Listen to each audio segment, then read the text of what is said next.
Hi everyone, it's Leo. And Irma. And you're hanging with The Realest Realtors. We'll get better at it. We're trying something new. Clearly it didn't work.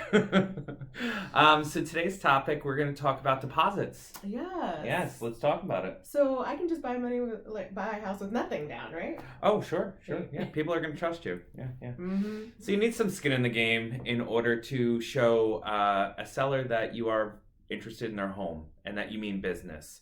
There's a lot of times that people, I always recommend putting an initial deposit down, which is due at signing, because it just shows them like, hey, I'm willing to put some skin in the game. Yeah. So in New Jersey, we have something called an initial deposit, which we submit with the contract offer that you're putting in. And that, so you can put it in with the offer. Usually you have technically 3 days after both parties have signed to submit the initial deposit.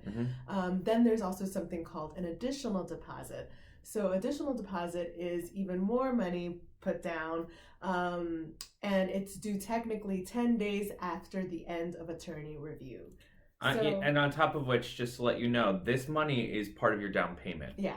It's refunded to you if the deal does not go through for whatever reason, unless you walk away from the deal. That would be the only time you would lose that deposit. Yeah, so technically there are 3 times when you can walk away and receive your money back, and that's during attorney review. So if you have like a change of heart and you're like, oh my God, no, I really don't want this house, you can walk away during attorney review. By that point, you usually don't even have all of your deposit money in, but if you did, you would get that back. Yep. The second time is during inspection period. So if you do your inspections, that's the fun part. Or even if you don't do your inspections, but you decide I don't want to buy this house anymore for whatever reason, you can walk away during the inspection period and receive your money back. And then the third time is if the house doesn't appraise. Right? Correct, yeah. So if it doesn't appraise, you can always negotiate, something to make the transaction move forward. But if you can't, you can walk away and get your money back. And there's like also like minutia details about like if you're unable to secure financing, you have to be able to show that you did everything that you could to try to get financing and that you didn't like basically lie. And then also in northern New Jersey, this is a really a great way of strengthening your offer. Yes. People may not see it that way, but when you have 4 or 5 offers on a house, sometimes we're looking at, how much money are you putting into the initial? Because, if you're putting very little into the initial, you don't really have much, skin in the game, so to speak. Okay. On top of which, it always goes to the seller's attorney. This is just for their added security. Because if you're, let's say, very close with your lawyer and you're like, I'll get it to you sooner or later, the sellers want to see this in the bank. They want to see it in an escrow account. Yeah. They want to see that you mean business. Yeah. And what else? I will say that the healthier a deposit you can put down, the healthier a buyer you seem to the seller.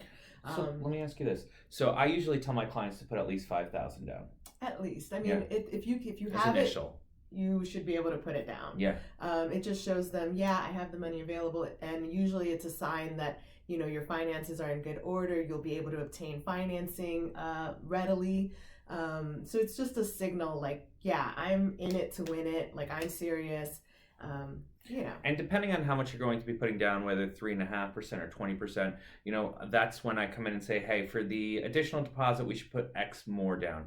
If you're at 20%, I usually ask for them for 5 or 10% minus the initial deposit, just because it looks strong and it gives a sense of security to the seller, because like the seller, and when you think about it, the seller has a lot of risk involved when they're choosing buyers, so they always want to they're looking for the surest thing, the quickest thing, like they want to take the least risk as possible. Absolutely. Because there are a lot more protections for a buyer to walk away, but there are very few things for a seller. Correct. Yeah. So they're going to always try to just choose the strongest, the best.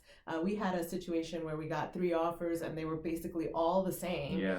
But the one guy, and the closing date was the same. Yeah. Everything. Literally everything. The financing was the same. Yeah. But the one buyer, he put in, I think he was putting 20% total down payment. Correct. And then he came in at about 10%, which was like a lot. Yeah. It was like $100,000. Absolutely. That sent us a strong signal that they were serious. You know what I mean? So things to think about. We're here to guide you. It's Absolutely. every situation is different, but you got to think about these things because if you really want the house, you got to put your best foot forward. Absolutely. And if you have any additional questions, please reach out to us. Our information's on the next slide. Thanks, guys. Thanks, guys. Bye.